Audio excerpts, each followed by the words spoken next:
ได้ไปหาเพราะว่ายากงานที่ทำบ่ได้ใจดำยังคิดนำตัวน้องคือเก่าบ่ได้เปลี่ยนไปหัวใจอ้ายยังห่วงเจ้าบ่ได้ปล่อยให้เงาเสาร์อาทิตย์ติดงานโอทีได้แต่โทรหาน้องคงจะไม่ว่ากันบ่เคยเปลี่ยนพันสัญญาหักมันคนดีบ่ได้กักมีกิ๊กบ่ได้หลีกสัญญาที่มี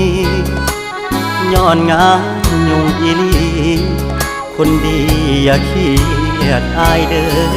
อขอหาสุมือ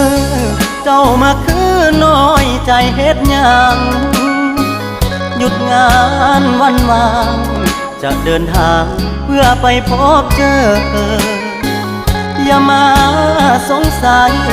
ว่าอายมีใครแทนเธอ